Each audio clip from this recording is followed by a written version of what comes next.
Hola, ¿qué tal compañeros? Muy buenas tardes. Hoy les vengo a presentar unos temas sumamente importantes con unas fechas predeterminadas. Soy estudiante de la carrera de biología y hoy les presentaremos esos temas junto con otros compañeros. Bueno, hablaremos sobre la aplicación de la genética, pero antes tenemos que saber qué es la genética. La genética es la rama de la biología que estudia los mecanismos de las herencias biológicas.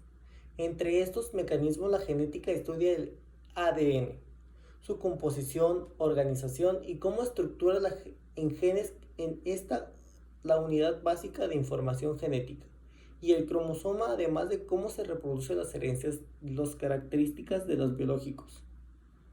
Algunas de las aplicaciones de la genética son prevención de enfermedades, una estrategia bastante racional en las de prevenir que dos personas portadoras de alelos de riesgo para la misma enfermedad recesiva sean pareja y tengan hijos comunes. Tratamiento de enfermedades. En esta aplicación podemos ver que es muy útil ya que es más precisa el tratamiento con las medicinas de precisión.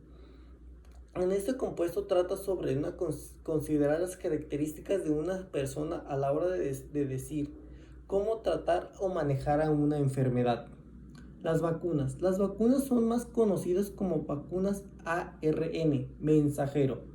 Estas vacunas funcionarán al introducir un fragmento de ARN mensajero que corresponde a la protección viral. En esto general, un pequeño fragmento de una proteína que se encuentra en la membrana externa del virus, al entrar esta proteína al cuerpo reconocerá como extraña y generará anticuerpos que atacarán al virus y a la proteína extraña. Monitorización de enfermedades. La genética también puede resultar de utilidad para monitorear cómo evolucionan algunas enfermedades, sobre todo el cáncer.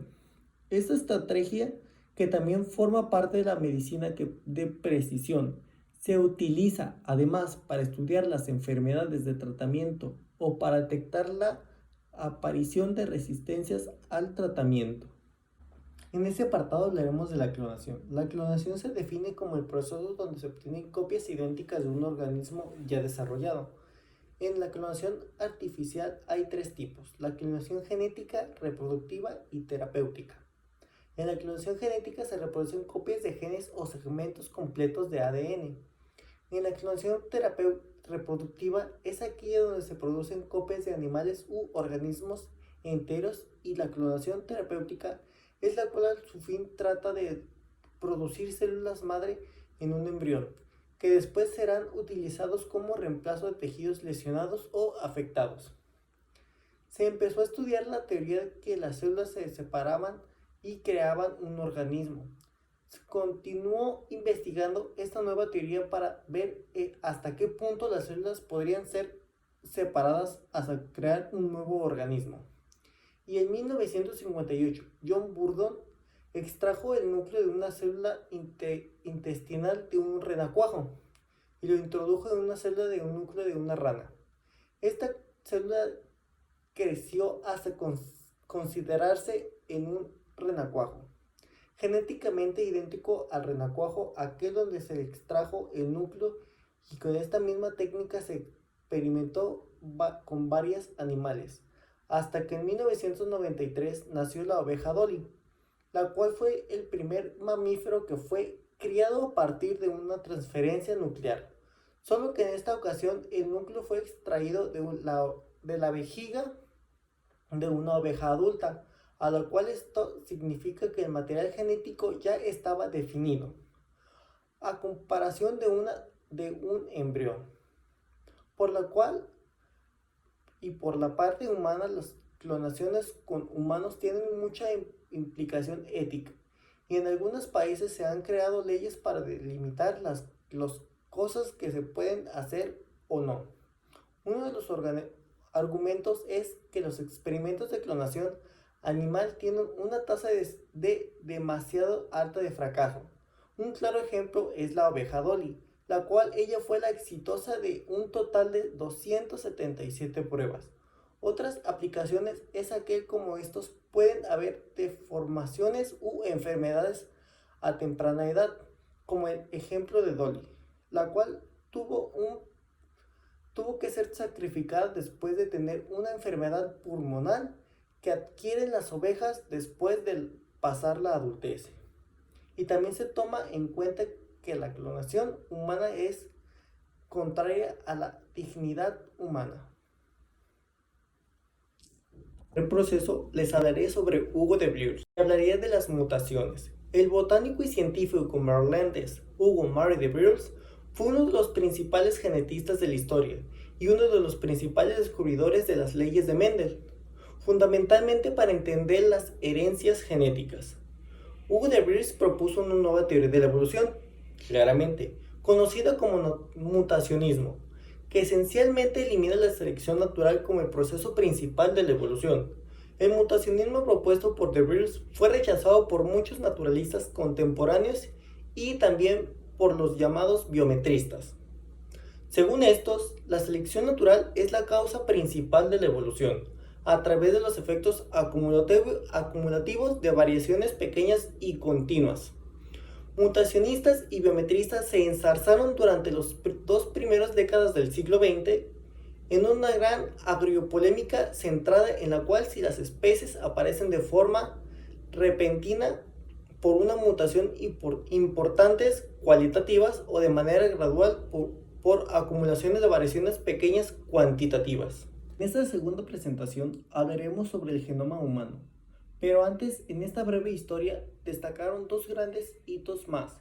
El primero cuando fue hace casi 70 años, Rosalind Franklin y más tarde James Watson y Franklin Crick descubrieron que a través de imágenes hechas por rayos X, en el ADN tenía estructuras de doble hélice. Los cromosomas son estructuras de forma madeja de hilos compuestas de proteínas y una única molécula de ADN que transporta la información genética de una a otra. En las plantas y los animales, incluidos los humanos, los cromosomas se encuentran en el núcleo de la célula. Los seres humanos tienen 22 pares de cromosomas, numerados autótomas, y un par de cromosomas sexuales, XX o XY, lo que da un total de 46. Cada par contiene dos cromosomas, uno procedente de cada progenitor, lo que significa que los hijos heredan la mitad del cromosoma de la madre y la otra mitad del cromosoma del padre. Los cromosomas provienen y pueden verse con un microscopio cuando el núcleo se desmantela durante la división celular. Por tercer apartado hablaremos de los sistemas nerviosos. Para Golgi el sistema nervioso poseía una estructura reticular, es decir, no había en las células individuales como en otros tejidos, sino que las neuronas estaban totalmente conectadas o entrelazadas a través de sus prolongaciones en una pared nerviosa difusa que se extendía por todo el sistema nervioso. Cajal, por su parte, defendía la teoría neuronal. Las neuronas, si bien se encontraban estrechamente interconectadas, constituidas unidas independientemente. Golgi descubrió el primer método de teñir las células nerviosas, llamado reacción negra, que luego pasa a llamarse tinción de Golgi. Basado en sus observaciones, elaboró una teoría reticular. Golgi es conocido no solo por el descubrimiento de este método de impregnación con cromoplata, sino también con contribuciones tan importantes como la caracterización de dos tipos funcionales de células nerviosas, que aún llevan sus nombres. Golgi notó además que existía una estructura intracelular en las neuronas que denominó aparato reticular interno, que hoy se conoce como aparato de Golgi. Descubrió los corpúsculos sensoriales tendinosos que hoy también llevan su nombre, órgano tendinoso de Golgi. Describió que ahora se conocen como túbulos de Müller-Golgi, los canalículos de las células peritoneales de las glándulas gástricas. Definió los corpúsculos de Golgi-Mason, una estructura encapsulada similar al corpúsculo de Pacini, pero que se encuentra en solo las yemas de los dedos. Además, contribuyó con descripciones de los filamentos de Golgi racínico de las fibras nerviosas, la neuropatología de la corea, la transfusión de sangre peritoneal temporánea y brindó muchas contribuciones fundamentales al estudio de la malaria, dilucionando el ciclo de la agente causal, el plasmodium en los glóbulos rojos. Es mucho y no es tanta la relevancia en la investigación o la información aportada. Puede que haya tenido unos cambios de cómo se puede llegar a ver y hasta en las fechas específicas también puede llegar a tener un cambio, pero se puede estudiar a profundidad estos temas también. Como hasta aquí llegó el video, les doy muchas gracias por tu atención y nos vemos hasta la próxima. Gracias.